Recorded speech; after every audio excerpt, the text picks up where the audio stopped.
توحید ہوگی میری، رسالت ہوگی تیری، یہ خلقت ہوگی میری، حکومت ہوگی تیری، جبریل ہوگا میرا، وہ خادم ہوگا تیرا، یہ عیسیٰ ہوگا میرا، وہ امتی ہوگا تیرا، یہ چاند ہوگا میرا، دمک ہوگی تیری، یہ تارے ہوں گے میرے، چمک ہوگی تیری، یہ پھول ہوں گے میرے، مہک ہوگی تیری، عقیدے ہوں گے میرے، قصیدے ہوں گے تیرے، قرآن ہوگا میرا، یہ نعت ہوگی تیری۔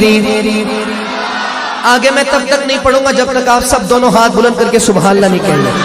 قرآن ہوگا میرا، یہ نعت ہوگی تیری، عبداللہ ہوگا میرا، وہ بابا ہوگا تیرا، حلیمہ ہوگی میری، وہ دائی ہوگی تیری، یہ زہرا ہوگی میری، وہ بیٹی ہوگی تیری، حسین ہوگا میرا، نواسہ ہوگا تیرا۔ سارے نہیں جو حسینی ہے وہ کہے سبحان اللہ۔ حسین ہوگا میرا، نواسہ ہوگا تیرا، حسن ہوگا میرا، نواسہ ہوگا تیرا، بلال ہوگا میرا، دیوانہ ہوگا تیرا۔ کون بلال؟ میرے اور آپ کے آقا معراج پر گئے، جنت میں قدموں کی آہٹ سنی، پوچھا جبریل سے جبریل کس کے قدموں کی آہٹ ہے؟ فرماتے ہیں یا رسول اللہ صلی اللہ علیہ وسلم آپ کا غلام حضرت بلال چلتا تو مکہ کی زمین میں ہے، قدموں کی آہٹ جنت میں سنائی دیتی۔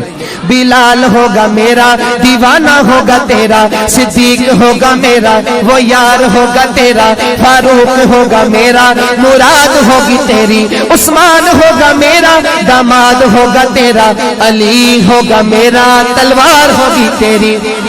علی ہوگا میرا، تلوار ہوگی تیری، صدیق ہوگا میرا، صداقت ہوگی تیری، فاروق ہوگا میرا، عدالت ہوگی تیری، عثمان ہوگا میرا، سخاوت ہوگی تیری، علی ہوگا میرا، شجاعت ہوگی تیری، معاویہ ہوگا میرا، سیاست ہوگی تیری، معاویہ ہوگا میرا، سیاست ہوگی تیری، ابو ذر میرا، دیوانہ ہوگا تیرا، اویس کرنی میرا، غلام ہوگا تیرا، حسانی ہوگا میرا، دیوانہ ہوگا تیرا، یہ بلبل ہوگا میرا، ترانہ ہوگا تیرا، براق ہوگا میرا، سواری ہوگی تیری، بخشے گی ذات میری، شفاعت ہوگی تیری۔